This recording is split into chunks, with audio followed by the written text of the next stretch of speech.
in the past, if you want a job in retail, what do you have to do? You have to go to the mall, or you have to go to the standalone store and work in those stores in whatever hours that they provide you. Today, through Viva, you can work from your home or work from an office environment that you may feel more comfortable in. You may have more resources to support you in and provide that same customer experience, maybe even better. Yeah.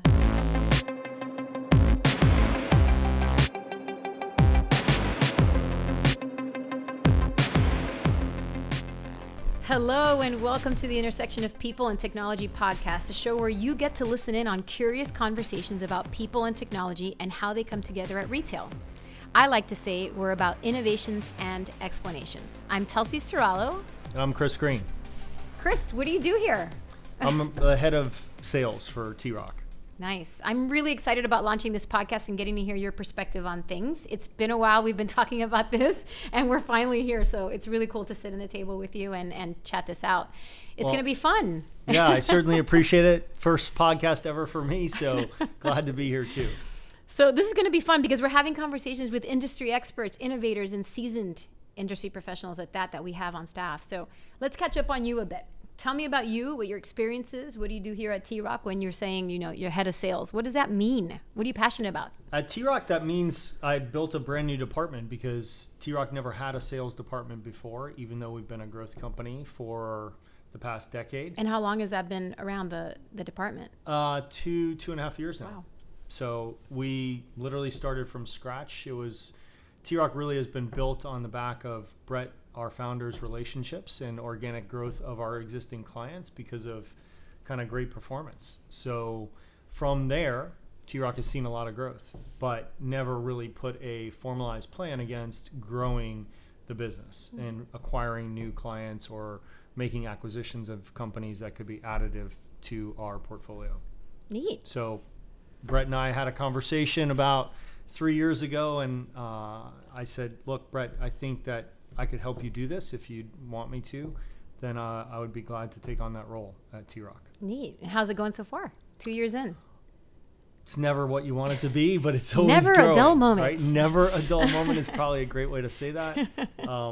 Certainly every day, I think we're making progress, but it's never, at your expectation. I think, in my experience prior to here, look, it takes 3 years to build something if you do it right and you don't make too many mistakes in between. So I'm going on year 3 right now, and I think by the end of this year, hopefully we'll see kind of the fruits of that labor. And let's be honest, a year of a pandemic in the midst of that. So kudos to you. I mean, minor speed bump in the road, right? Pandemic. But, with technology, the way that it's moving and the way we've needed it to move, considering there has been a pandemic, I would think that there's an opportunity there. It's been great. We actually were fortunate enough to pivot and really kind of examine what T-ROC's core competencies have been in recruiting, hiring, and training field teams on behalf of clients like Walmart or clients like T-Mobile. They really lean into us for customer acquisition strategies or customer experiences. And we pivoted in the pandemic and expanded that from consultative salespeople all the way to assemblers. So today, when T-ROC was founded, Brett probably never thought we would be building bicycles and patio grills and furniture. But today we are one of the largest providers for Walmart to do that. And Walmart provides over 51% of all bicycles in the United States today.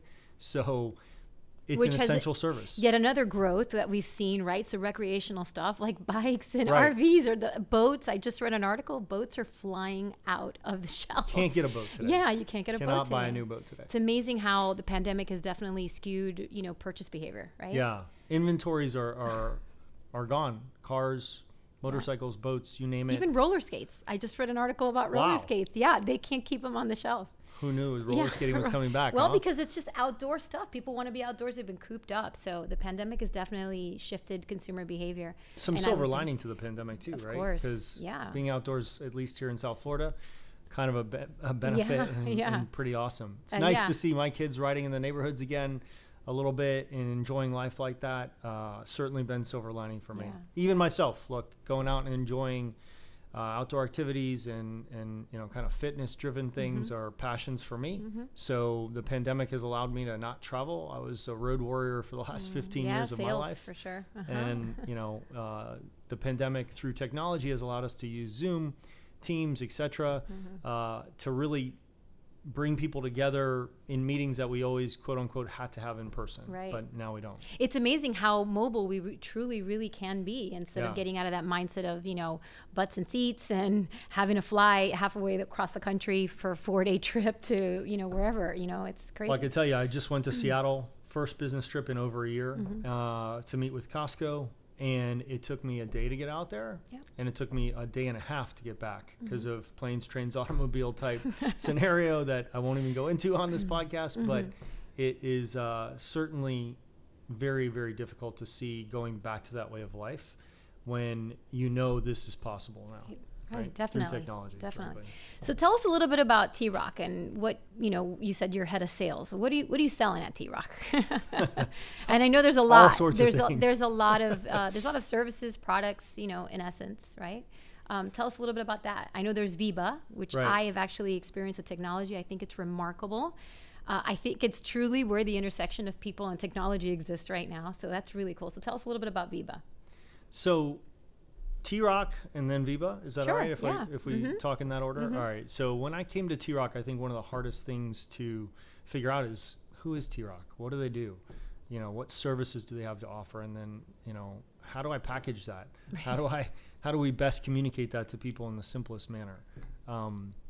They say sales is always kind of full of it, right? So you don't want to come across as full of it. You certainly want to just simplify things as much as possible.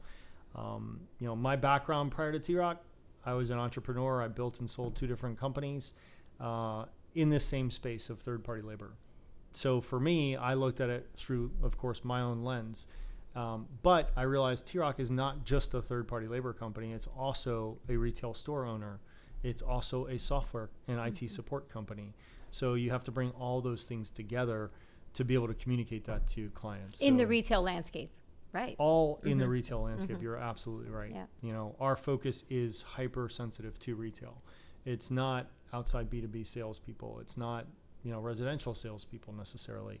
A lot of folks in the space get into call centers and other things, and that's not traditionally what T-ROC has been a part of. Neat. So tell us about Viva. So Viva's kind of neat, right? Because we build our own technologies, which I think is absolutely kind of a unique thing about T-ROC. We have, through the pandemic, accelerated the build of what we now call Viva, our virtual interactive brand ambassador or brand assistant, depending on what use case you're looking for. So I think it's really great because it allows us to leverage all of our traditional services that we've provided in the physical world in the digital world as well, right? And when we see that sales are compounding online, 800+% at Best Buy alone came through online sales this year versus a year prior. Well, you have to find a way. How do we help customers with customer acquisition online? How do we help them with customer experiences online, just like we're doing in the physical world through our retail stores, through our third-party labor personnel solutions, or through our softwares, right? We have to do the same thing online. And Viva really kind of appropriately to the podcast name brings it all together. Right. It allows for people to be used online to deliver that same customer experience that we're all used to in a retail scenario, maybe even better. It's a controlled environment, right. So to say. It's also kind of neat, in my opinion, Telsey, because look, you don't have to go to a store to talk to an associate anymore, right? That's nice for the customer. For, in my opinion, another key stakeholder would be the employee. Well, in the past, if you want a job in retail, what do you have to do? You have to go to the mall, or you have to go to the standalone store and work in those stores in whatever hours that they provide you. Today, through Viva, you can work from your home or work from an office environment that you may feel more comfortable in. You may have more resources to support you in and provide that same customer experience, maybe even better. Yeah. Yeah, neat. One of the things that I really enjoyed when I tested Viva was this augmented reality concept that, I could be in my home, I could kind of take a look at a wall and say, well, is that TV going to fit there? Right. And then you have this amazing technology. I take a picture or just put face the camera at it, and it superimposes a TV. So yeah, it fits perfect. I don't have to sit there and measure. And it's such a neat approach, and how different we are, taking in that experience of no longer going into retail because we really don't need to. We have everything at our fingertips, literally. So something I've seen throughout my career, and you probably have seen the same thing, is that people don't change unless they have to. Right. Yeah. It just unless is. pushed. Unless pushed significantly. So to change usually comes through a need of some kind. In our case, the pandemic really forced us all to re-look at and reevaluate how we use technology, how often we use it, how well we use it. Zoom being, one of the largest examples, obviously, that everyone is now. Man, I wish I would have bought Zoom. Right. Would have been good. 2019, early 2020. What a shame. Right. They have absolutely hit a gold mine. So I think the same thing's true here. People are going to continue to adapt their behaviors based on the changes we've seen in the world. And where do you see technology going? Like, you're bringing to market a product like Viva that's going to be out there. People are going to be consuming it. They're going to be able to walk up to, anywhere in their retail location and just speak to a live agent, not even look for anybody anymore. Or, there may be somebody there. It's like, everybody knows Home Depot. You go to Home Depot, can't find anybody to save your life. And I'm like, I need this tiny little screw to get this and that. And you can just walk up to somebody and immediately there'll be somebody there and help you and go, aisle 3 has this, and you have it in copper, nickel, whatever you need it, right? And so where do you see us going once Viva's out there, or, products like Viva that kind of help to assist sales in really exponential ways? I think that the new retail is really, when you look at the leaders like a Walmart or a Best Buy, they look at having 4 walls that they can lease space out to, and they're moving away from the people side of the business and moving more into the real estate side of the business and distribution from their retail centers. So in doing that, they need to find more efficient and effective ways to leverage customer experience and customer acquisition, right? Because at the same time they're moving away from it, they don't want to lose that touch that they've had with their customers all these years. So they're leaning into partners like T-ROC to be able to deliver those kind of solutions differently than they've ever done before. Very cool. So we're kind of getting near the end of the podcast, and I have some fun questions. You're probably tired of hearing me.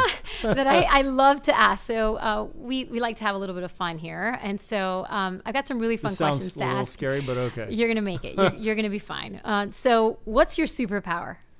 God, that's a tough one. Even in prepping for this, you asked me that, and I was like, I don't know. Everybody's got superpowers, I think, but what's the top one? You got to pick one. I think that if I had to say something today, it would be, no matter what's thrown at me, I'll find a way to make it the best. Very cool. That's pivoting, right? I guess you could use it. I could pivot. I could make things happen. Yeah, I think when crisis hit, I'm pretty good at that. You're the man. You're the man to go okay to. With that. Good to know, everybody. I'll make sure to put his number in the show notes. All right. So here's another one. What is your kryptonite? No doubt for me, this one's an easier one to me, right? Yeah. I have 4 kids, 3 daughters, 1 son, and if anyone ever goes at them in a tough way, for me, I overreact. I'm definitely a Papa Bear in that way, I guess I would call it. That's fair. Yeah. Where, God, my kids are so important to me. Family's everything. Family's everything, for sure. Yeah, me too. I have 2 kids. I'm a single mom. I don't mess with my kids, man. It's not easy. There's no logic in that for me. It's just all reaction. No, that's just human. That's just human connections, right? So in business, what do you value most? I value candor and honesty. I really do. I don't tell me, maybe. I'd rather just hear it, right? I always kind of compare it to when you go to New York City and you deal with somebody in the past, in 30 seconds or less, if they like you. Yeah. In other parts of the world or country, it's like they tell you they like you, but then you never hear from them again. Yeah. I'd rather just know. Yeah, I agree. What do you most appreciate about what technology has brought us? Gosh, I mean, in this last year, it certainly has given me a lot more freedom in life, right? When you're in sales or marketing, you kind of work as a way of life. Yeah. It's not just a job. It is kind of who you are to some extent. For me, to every extent, probably. And I think that technology has enabled me to live a healthier life, to live a more balanced life. I get to spend more time with my kids when they need me. Not when I can, right. Which I think is really important. Yeah. It certainly is for me. And yet still get my job done well. I think that we've only begun to kind of explore that at this point. Neat. All right, last question, and then you're off the hot seat. Thank God. If you could have created any innovation, idea, or technology that currently exists, what would you love to have been credited for creating? I mean, look, it's hard to ignore Tesla today, right? Everybody wants to be Elon Musk. Right? Like, I don't know if I'd want to be him. However, some of his inventions are pretty amazing. Yeah. So I can't ignore the fact that, I mean, wow, that's pretty cool. Yeah. It's also hard to ignore, figuring out how to make a computer. Yeah. The fact that, when I was in college, I didn't use email, and we're still using a word processor for the most part. I guess that's aging with the green blinking cursor. With the green blinking cursor, but God, that was there and I didn't see it. Right. Or you could go as simple as something as other than I won't even go there. I guess in technology, those are the things I think of. Yeah, so. I agree. Well, that's a great time to wrap it up. Thank you so much for listening. We're excited about the upcoming topics and all that we have to discuss on the intersection of people and technology. And we want to take a moment to thank our sponsor. T-ROC is a retail branding and consulting partner that supports companies in navigating through today's retail shopping experience, redefining the power of people and technology. T-ROC offers a unique combination of people-based services, applications, technology management, mystery shopping programs, actionable market research, and competitive insights that support the complex needs of assisted selling. As we know, Chris is an expert in this. So T-ROC's expertise is the next generation technology delivered by a team that's all in and to drive sales, optimize performance, and deliver measurable ROI for businesses every single day. Visit trocglobal.com for more details. And if you're a first-time listener of the podcast, which you should be because it's our very first episode, and you're enjoying what you hear, we ask you to subscribe and make sure to tune back in for future episodes. Until then, we will see you at the intersection of people and technology.